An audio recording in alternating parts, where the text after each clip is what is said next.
yahudu, wato ka roƙi Allah ta'ala cewa ya tabbatar da kai a tafarkin waɗanda ya musu ni'ima, amma ba tafarkin waɗanda wato ake fushi gare su ba.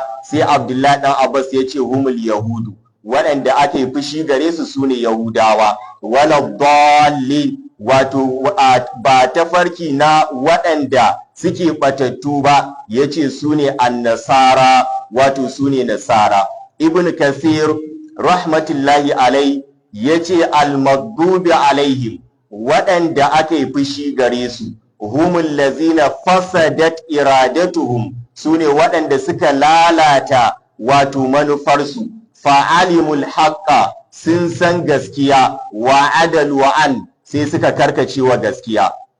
Wannan shi yasa wato ainihin aka wato yi fushi da su. Sannan ad-dallin, Ibn Kasir yace su kuma waɗanda suke batattu humul lazina faqadul ilma, sune waɗanda suka rasa ilimi, wato suka rasa wato fahimta ta addini. Yace wali hadha kana al-ghadabu lil yahud, saboda wannan ne ya zamto fushi wato ainihin fushi ya tabbata ga yahudawa. Wa dalal lin nasara, wato sai zamto bata kuma ya tabbata ga nasara. Ibn Kasir yace li anna man alima, domin duk wanda ya san ilimi, wata raka sai kuma yi watsi da wannan ilimin, istahaqqal ghadaba, babu shakka ya cancanci wato anin fushi. Bi khilafi man lam ya'lam, sabanin wanda shi kuma bai sani ba. Yace wan nasara, su kwa nasara lamma kanu qasidina shay'a,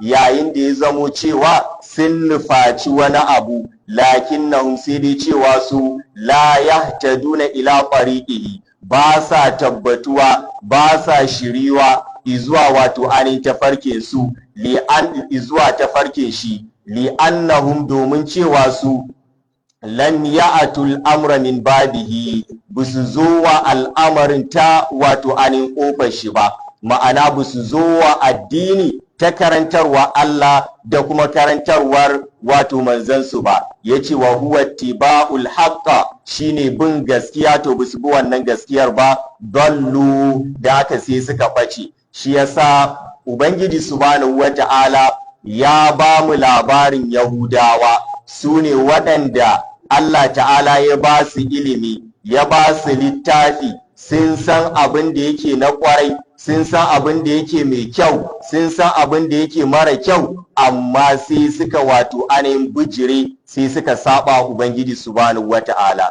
Cikin suratul Baqara Allah ta'ala ya ce walamma ja'ahum kitabun min indillah, ولما جاءهم كتاب من عند الله مصدق لما معهم نعم، وكانوا من قبل يستفتحون على الذين كفروا فلما جاءهم ما عرفوا كفروا به نعم.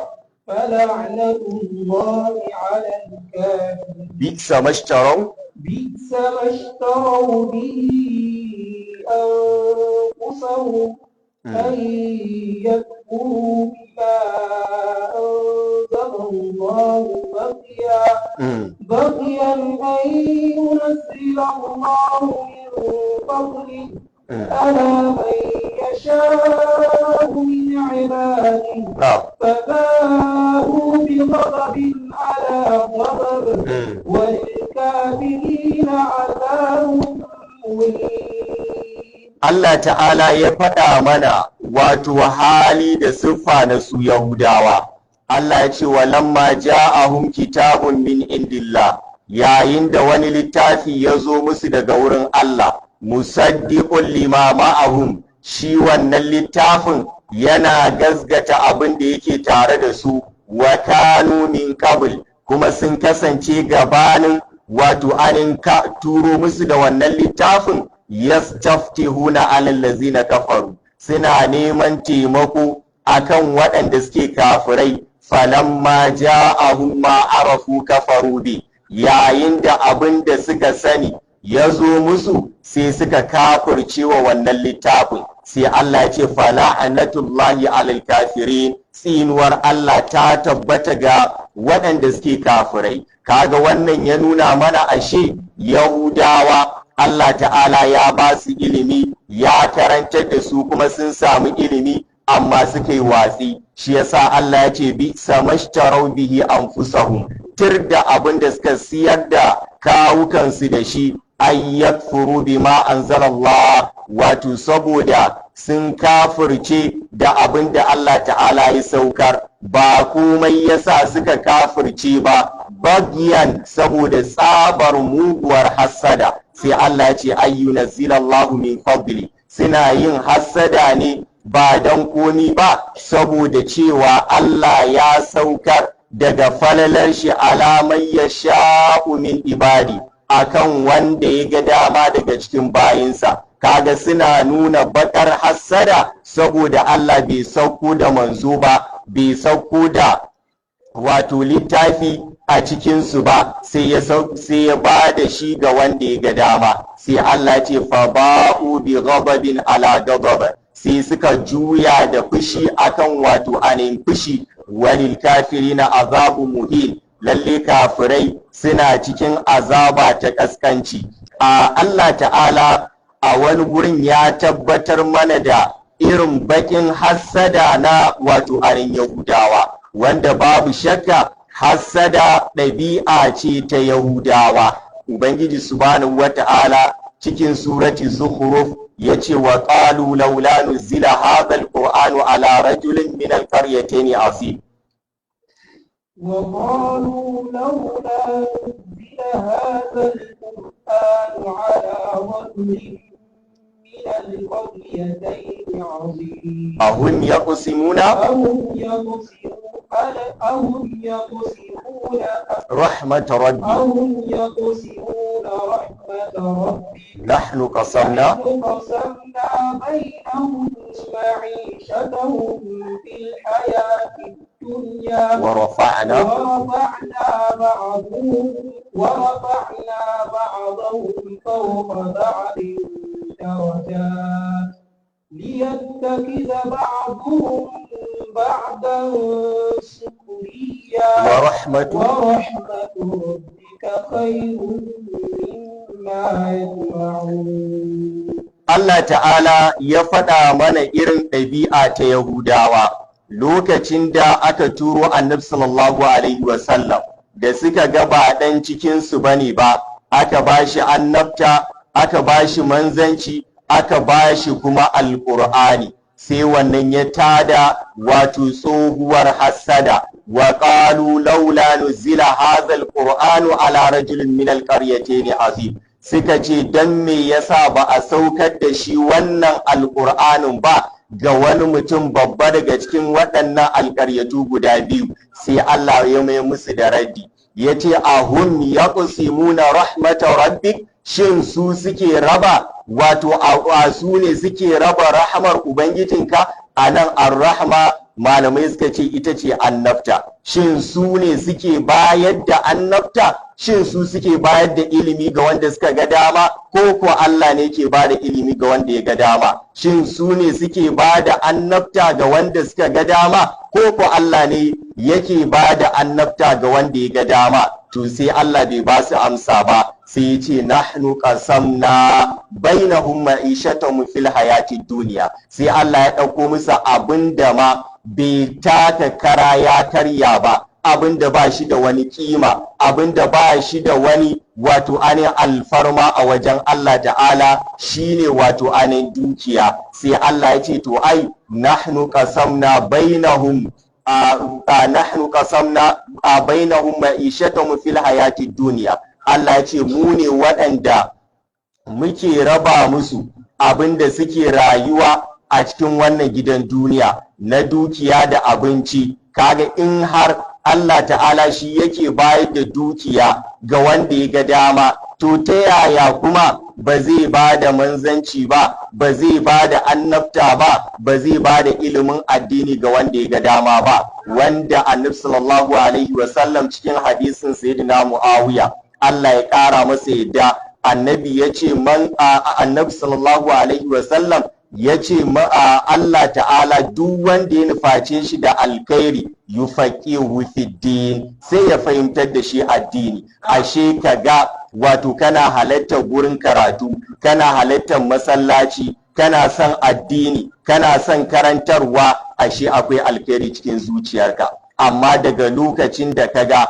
ba ka son karatu, ba ka son a karantar, ba ka son ma kaga wato musulmai suna nuna sha'air nasu, to babu shakka zuciyarka akwai tsatsa a ciki. Shi yasa Allah ya ce to nahnu qasamna bainahum ma'ishatahum fil hayati duniya, mu ne waɗanda muke raba abin da suke wato rayuwa da shi a gidan duniya a tsakaninsu. Ya ce wa rafa'ana ba'dhum fawqa ba'dhin darajati, kuma muka daga darajar sashen sa akan wato anin sashi. Me yasa liyattakhiza ba'dhum ba'dhan sukhriya, dan sashe ya riki sashe a matsayin wato waɗanda za su yi kodago.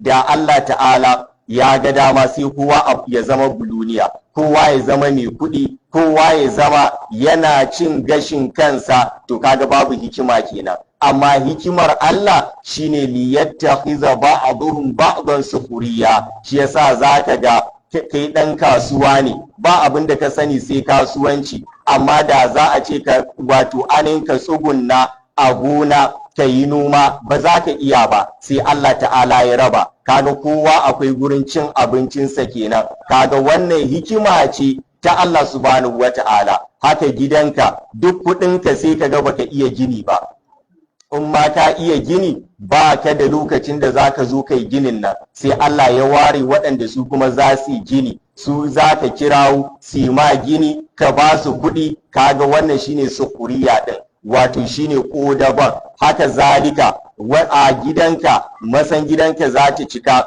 Kaga inda a ce kowa mai kuɗi ne, to yanzu fa tuɓewa za ka je ka wato ainihin cire masan nan ka ɗebe kashin ciki. To amma saboda hikimar Allah ta'ala sai zamto liyattakhiza ba'dhum ba'dhan sukhriya, sai Allah ya ce wa rahmatu rabbika khairun mimma yajma'un. Rahamar ubangijinka ta fa alkhairi sama da abin da suka kasance wato suna tarawa na dukiya. Kaga annabta ta fi duk wani abin da za a tara na wato anan duniya. Haka zalika harkar ilimi, harkar koyo da koyarwa ya fi duk abin da za a tattara na wato anan duniya. Kaga ubangiji subhanahu wata'ala sai ya faɗa mana irin bakin hassada na Yahudawa.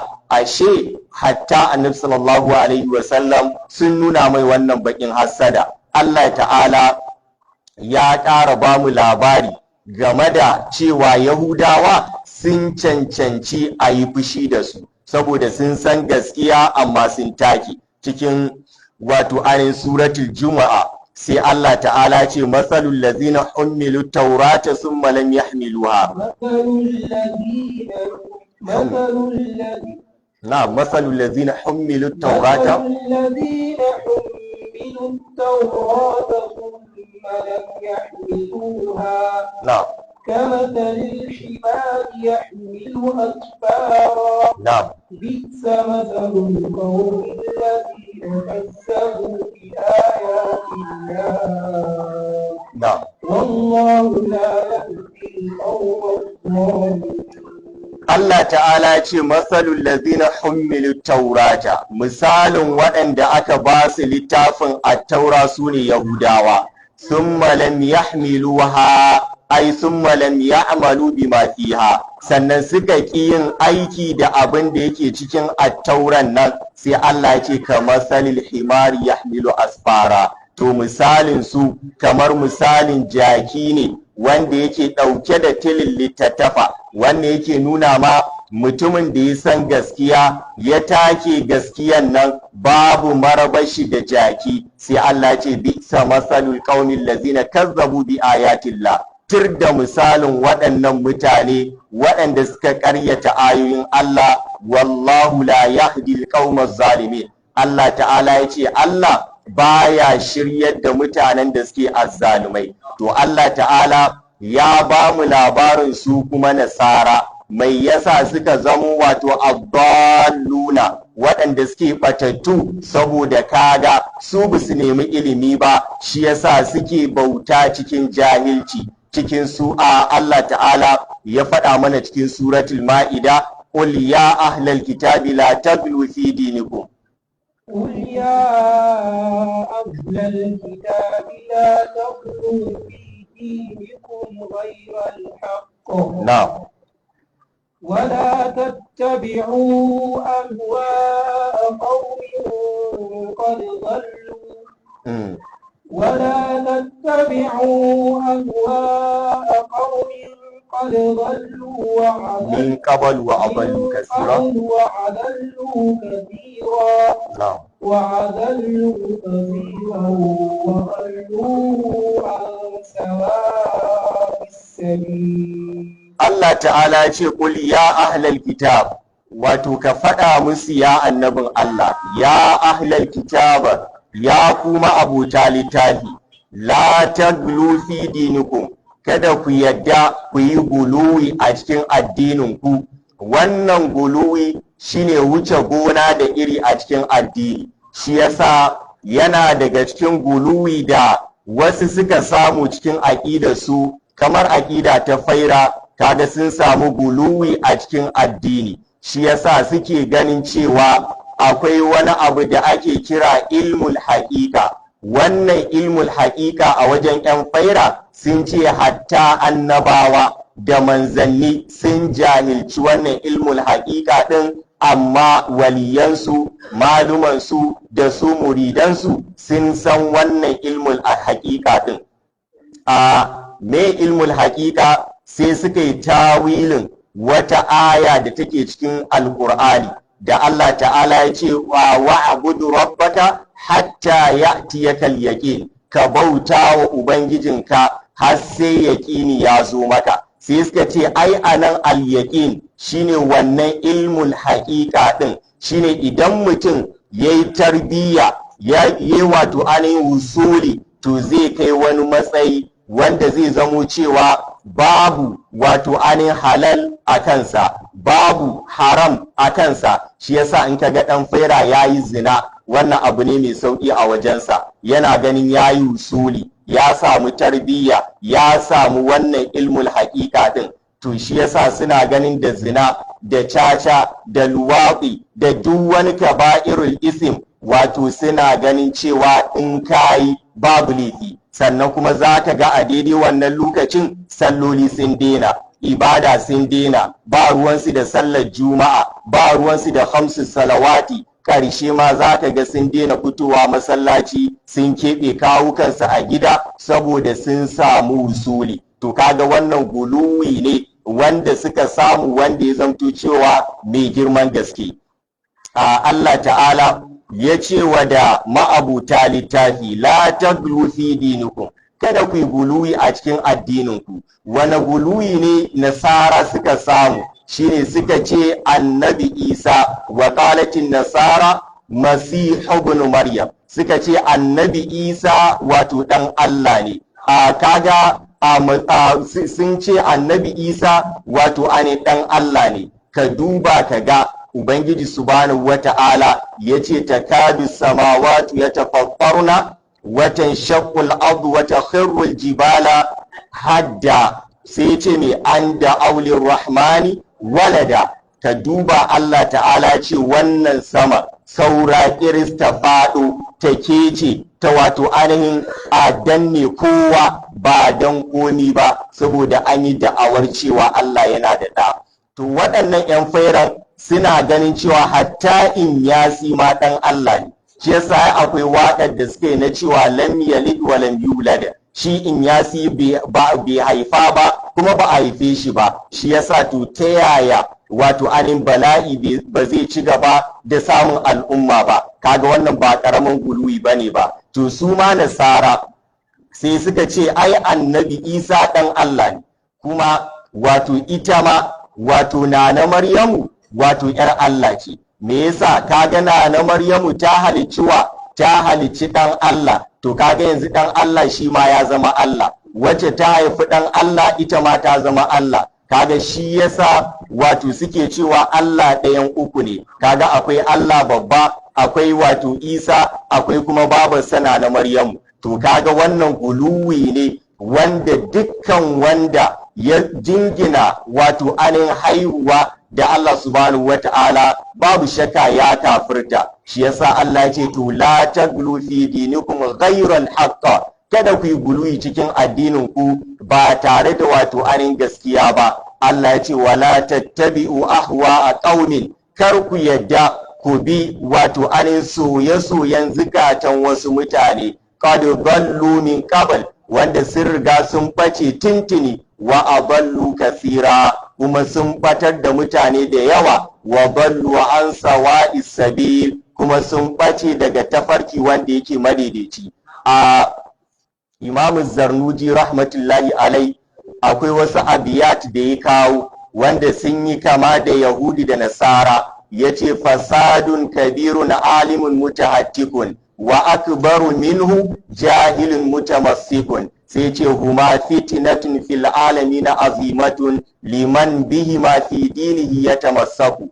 Yace barna mai girma a sami malami masani amma yana keta alfarma addini, a samu malami ya san Qur'ani amma ya juyar da Qur'anin nan yana bokanci da shi, a samu malami ya san addinin Allah amma yana yin tsubbu. To wannan barna ce mai girma. Sai ce kuma wa akbaru minhu, wanda ya fi shi girman barna jahilin mutamassik, mutumin da ba ruwan shi da gurin karatu, ba ruwan shi da ɗaukan karatu, amma kullum yana sahun gaba a masallaci, sai ka rasa a ina ya samu karatu. To kaga malam sai ya ce huma fitnatun fil alamin azima, dukkaninsu da shi wancan masanin amma ya zama boka, masani ya zama ɗan tsubbu, masani shine layin tura kunakunai, wa masani amma yana wato fadan masu shayi, fada kaza, zancen siyasa yana ciki, zancen banza yana ciki, komai yana ciki. To kaga wannan fitina ce babba. Yace fitnatun fil alamin azima, wannan fitina ce a cikin wato mutane, fitina wacce take mai girman gaske. Shi yasa kaga a mutane sai su kasa gane addini na gaskiya. Sai ce liman bihi ma fi dinihi yatamassaku, ga wanda da su biyun yake wato ainihin kwaikwayo a cikin wato ainihin addinin shi. A babu shakka a wannan shine bayani game da wato ghairil maghdubi alaihim waladdallin. Kayi addu'a Ubangiji subhanahu wata'ala ya tabbatar da kai a tafarkin waɗanda wato Allah ta'ala ya ni'ima gare su, sai ka ce ba tafarkin waɗanda wato ake fushi gare su ba, kuma ba tafarkin waɗanda ya zamo cewa wato ainihin waɗanda suke ɓatattu ba, su ne Yahudu da kuma wato ainihin Nasara. A wannan shine ƙarshen wato ainihin suratul Fatiha. A ƙarƙashi akwai matsala na menene halaccin faɗin amin lokacin da aka ce ghairil maghdubi alaihim waladdallin. To me hukuncin faɗin amin? A babu shakka Ibn Kasir cikin tafsirinsa yace yustahabbu liman yaqra al-Fatiha ay yaqula ba'daha amin. Yace wato mustahabbi ne, ya halatta ga wanda yake karatun Fatiha idan ya gama ya faɗi cewa amin, misli yasin, misalin yasin. Kuma wa yuqalu amin, yace za a iya cewa kuma amin. A wannan kalma ta amin idan muka kalla a wajen wato qurra waɗanda suke makaranta ko wajen malaman tajwidi, tana da wato hukunci guda biyu. Kaga kaga wannan hukunci a maddul badal ce, sannan min din da ka faɗa ita kuma maddul arif lisukun ce. To anan maddul arif lisukun tana da hukunce guda wato anin uku wajen yin maddata. Zaka iya yin wato anin alƙasir, shine kai harka biyu, za kuma ka iya yin wato anin a attawassu, ka yi wato anin harka hudu, ka ja harka hudu. Sannan kuma za ka iya yin wato anin abdul, wato kai harka shida. A maddul badal kamar yadda babban malamin tajwidi Suleimanul Jamzuri rahmatullahi alai yake faɗa a cikin wato cikin nazam nashi yake cewa au quddimal hamzu alal maddi wa za badal ka amanu wa imanan kuza, yace ita maddul badal idan ya zamto an gabatar da hamza akan harafin madda to wannan shi ake kira da maddul badal. sai ce ka amanu, kamar amanu, wa imana da kuma imana. To me yasa aka kawo wannan? Saboda akwai kurakurai da mutane da yawa in kana masallaci zaka ji idan an zo amin ana kuskure. Na farko idan aka zo zaka ja harka biyu. Maddul badal ita dama harka biyu ce yadda ake maddul tabi'i, harka biyu ake mata. Kaga zaka ce sai kuma min. To anan ka ce amin. To akwai waɗanda kuma in suka zo sai ka ga mimin ɗin an sa mata shadda, kaga mutum ya ce amin, wannan kuskure ne. Ko kuma ka ga maddul badal ɗin an kai ta kusan harka 6, ka ji mutum ya ce amin, wannan shi ma kuskure ne. Ko mutum ya ce amin, shi ma wannan kuskure ne. Amma abin da yake shine zaka ce amin, kaga maddul ko ka ce amin ko ka ce amin harka 4 ko ka ce amin harka 6. To wannan shine abin da wato ayin ya tabbata game da faɗin amin. Annabi sallallahu alaihi wasallam ya kwadaitar game da wato faɗin amin lokacin da aka gama karanta wato suratul fatiha.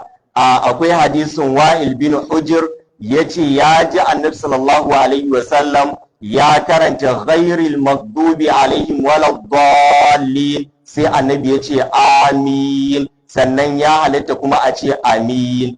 Me yasa? Allah ta'ala ai ya ce innal muttaqina fi maqamin amin, kaga amin ta zo a cikin alqur'ani. Malamai suka ce to ya halatta a ce amin, ita hamzar ba tare da an mata wannan harka biyun ba, sai zamto babu wani ja a tare da ita. Kaga Annabi sallallahu alaihi wasallam ya faɗa amin, sai ya ce madda biya sautahu, kuma Annabi ya ɗaga muryar shi da wato amin. Haka wannan hadisin Imam Tirmidhi ya fitar da shi cikin sunan nashi, yace kuma hadisi ne wanda yake hasan. Haka akwai hadisin Abu Huraira, Allah ya ƙara masa yadda. Abu Huraira ya ce kana Rasulullahi sallallahu alaihi wasallam, manzo Allah sallallahu alaihi wasallam ya kasance idza tala ghairil maghdubi alaihim waladdallin, idan Annabi ya karanta ghairil maghdubi alaihim waladdallin sai Annabi ya ce amin, ya ce hatta yasma'a man yalihi min as-saffil awwal, har ya zamto wanda yake sahun farko, wanda yake kusa da Annabi sallallahu alaihi wasallam yana jin wannan amin din da ya faɗa. Akwai ruwayar da Imam Abu Dawud da Ibn Majah suka ƙara wato a cikin sunan nasu, yace fayar tajbihal masjid, ta silar faɗin amin wato da Annabi sallallahu alaihi wasallam yayi, zaka samu ma masallaci wato anin ya girgiza saboda sautin wato anin mutane. Akwai hadisi wanda wato Imamu Muslim rahmatullahi alai ya fitar da shi a cikin sayi nashi ta hanyar Abu Huraira, Allah ya kara masa yadda, ya ce manzo sallallahu alaihi wasallam ya ce iza ammana al-imam fa aminu, idan liman ya ce amin to kuma ku ce amin. Fa innahu man wafaqa ta'minahu ta'minal mala'ika, Annabi ya ce domin duk wanda amin ɗinsa ta dace da amin ɗin mala'ika, gufira lahu ma taqaddama min zambi, an gafarta mishi abin da ya gabatar na wato anin zunuban shi. To kaga aqida ta Shi'a, idan ka zo ghairil maghdubi alaihim waladdallin, in ka ce amin, aqida Shi'a sallaka ta lalace. Kaga kenan sun karyata waɗannan hadisan. Akwai ruwaya da Imamu Ahmad ya fitar da ita a cikin musnad nashi ta hanyar na Aisha, Allah ya kara mata yadda, ta ce Annabi sallallahu alaihi wasallam an ambaci Yahudawa a wajen shi, sai Annabi ya ce innahum lan yahsuduna ala shay'in lalle yahudawa ba su yi mana hassada akan komai ba, kama yahsuduna alal juma'a kamar yadda suke mana hassada akan juma'a. Wannan sallar juma'a da kuke gani kafirai duk ranar juma'a ji suke kamar ana ta farfasa wato zukatansu, sai annabi ya ce allati hadana Allah laha, wacce Allah ya datar da mu da ita, wa ballu anha su kuma suka bace wato daga wato ane juma'a. Sannan hassada ta biyu, wa alal qibla, yahudawa suna mana hassada game da alqiblanmu allati hadana Allahu laha, wacce Allah ta'ala ya tabbatar da mu gare ta, wa ballu anha su kuma wato anin suka bace gabarinta. Sannan hassada ta uku, wa ala qaulina khalfal imam amin, da kuma faɗin amin ɗin da muke bayan limani.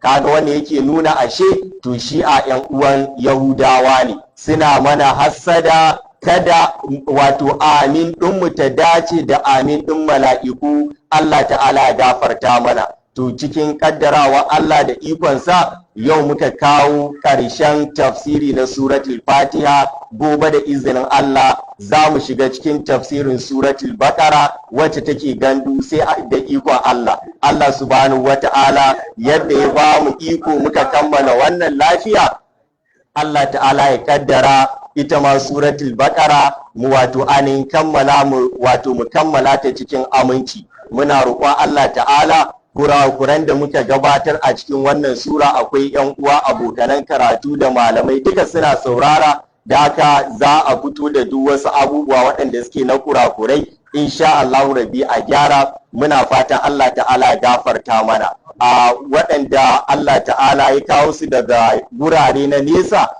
sun zo sauraron karatu, Allah ta'ala ne da su gidajensu lafiya. Waɗanda su ma suke a nan suka zo, muna roƙon Allah ta'ala ne da kowa gida lafiya. Allah ta'ala ya karɓa mana ibadunmu, Allah ta'ala ya karɓa mana ibadunmu. Marasa lafiya Allah ya ba su lafiya, masu lafiya Allah ya kare su da lafiya, wanda suka riga mu gidan gaskiya Allah ta'ala ya gafarta musu. In tamu ta zo Allah ta'ala ya sa mu cika da imani. Dukkan wanda yake da bukatu na alkhairi muna roƙon Ubangiji subhanahu wata'ala, muna tawassuli da wannan ibada da muke, Allah ta'ala ya biya kowa bukatun shi na alkhairi.